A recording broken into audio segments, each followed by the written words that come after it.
This is two daughters world. അപ്പോൾ ഇന്ന് പപ്പ പുറത്ത് ഇപ്പോൾ വന്നപ്പോൾ എനിക്ക് നല്ലൊരു ഫ്രൂട്ട് തന്നു. അതെന്ത് ഫ്രൂട്ടാന്ന് ഞാൻ കാണിച്ചിട്ടെ. ഇതാണ് മുട്ടപ്പഴം. ഇത് കഴിച്ചിട്ടുള്ള ആൾക്കാർ കമൻറ്റിൽ എഴുതണേ. അപ്പോൾ ഇത് നമുക്കൊന്ന് ടേസ്റ്റ് ചെയ്താലോ. പിന്നെ ഞാൻ സെക്കൻഡ് ടൈമാണ് കഴിക്കണം. ഫസ്റ്റ് ടൈം കഴിച്ചത് കുറച്ച് മുട്ടേൻ്റെ ഒക്കെ ടേസ്റ്റ് ഉണ്ടായിരുന്നു. ഇത് കുറച്ചും കൂടി പൾപ്പിയാണ്, അപ്പം മധുരം കൂടുമില്ലേ നമുക്ക് നോക്കാം.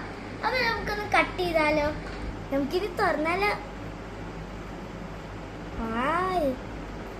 നല്ല യെല്ലോ കളർ ഉണ്ട് കേട്ടോ ഗൈസ്. ഇതിൻ്റെ സീഡ് നമ്മുടെ ജാക്ക് ഫ്രൂട്ടിൻ്റെ കൊടുത്ത സീഡാണ്. അത് കാണിച്ചിട്ട് സീഡ് കേട്ടോ. ജാക്ക് ഫ്രൂട്ട് തന്നെയാണ്. നല്ല ഗുഡ് സ്മെല്ല. നമുക്ക് സ്വീറ്റ്സിൻ്റെ ഒക്കെ സ്മെല്ല് ഇങ്ങനെ കയറി വരുന്നുണ്ട്. ഇതെന്താ ഗൈസ്, നോക്കിക്കാം.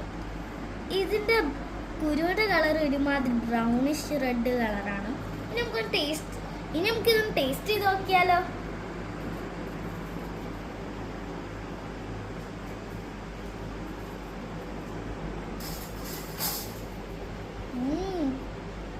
നല്ല ടേസ്റ്റ് ഉണ്ട് കേട്ടോ. കൊള്ളാം, സൂപ്പർ. ഈ വീഡിയോ ഇഷ്ടപ്പെട്ടെങ്കിൽ ലൈക്കും ഷെയറും സബ്സ്ക്രൈബും ചെയ്യണേ. Bye bye.